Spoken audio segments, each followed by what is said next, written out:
I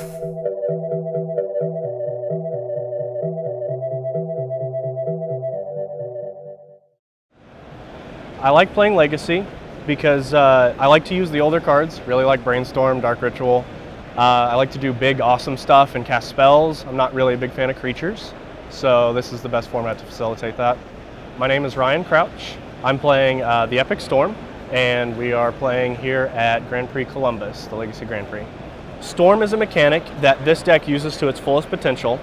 What it is, the wording, is Storm, when you cast this spell, copy it for each spell cast before it this turn. So the goal of the deck is to cast a whole bunch of little spells like Dark Ritual and Lotus Petal to get a lot of mana so you can cast your Storm spell. And the goal would be to get to a Storm of, say, 10 to cast a Tendrils of Agony targeting your opponent, which would, your opponent loses 2 life and you gain 2 life, copied 10 times. So they would lose 20 and you would gain 20, ending the game. The mana base is Polluted Delta and Bloodstained Mire for the fetch lands. This is to give us the ability to fetch Volcanic Island, Underground Sea, Badlands, and Bayou in games 2 and 3 without having any weird situations where you can't fetch one or the other. We play one basic swamp for a lot of the blue decks like Delver matchups. We like to have some consistent mana for our discard spells and combo when we're ready for it. The fast mana in this deck is mainly Dark Ritual and Rite of Flame. They're 1 mana cost rituals that provide, +2 mana for Dark Ritual. Rite of Flame is +1, then +2, then +3 because it counts all the ones in the graveyard. My build is a little slower to fight miracles and stuff like that, so I'm playing 2 Cabal Rituals so that if I have one in my hand, I can use a tutor spell to go get the other one. We have Lotus Petal and Lion's Eye Diamond for our artifact mana, along with Chrome Mox. Chrome Mox gives us greater density of turn 1 kills with Ad Nauseam, and Lion's Eye Diamond is what makes Infernal Tutor insane. The cantrips in this deck are pretty thin. We're playing 4 Ponder and 4 Brainstorm with 4 Gitaxian Probe to kind of give us the go-ahead. Brainstorm is probably the best spell in this deck.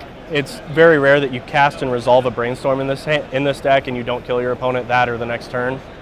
Ponder's really good because it lets you shuffle and see extra cards. Gitaxian Probe pairs really well with our discard spells of Cabal Therapy because we'll already have the information and sometimes we can get 2 or maybe 3 cards out of our opponent's hand and flash it back with our Empty the Warrens. Duress is the staple discard spell to make sure that there's no Force of Wills or counterbalances or anything scary that we don't like coming down on the turn before we combo. The tutors in this deck are Infernal Tutor and Burning Wish, play 4 of each. So we have a lot higher tutor density than Ad Nauseam Tendrils, gives us a little bit more of a fast combo turn, and the Burning Wish gives us the flexibility of our sideboard wish cards. We have our kill spells of Empty the Warrens. As I said earlier, this is an Empty the Warrens deck. It prefers to do that on turn 1, make 12 to 14 goblins so your opponent's just under too much pressure. And lastly, Ad Nauseam, why we're playing a bunch of low-cost rituals and 0 mana artifacts to make sure that they die when we cast it. The purpose of the deck is to cast Burning Wish and use the toolbox cards in the sideboard.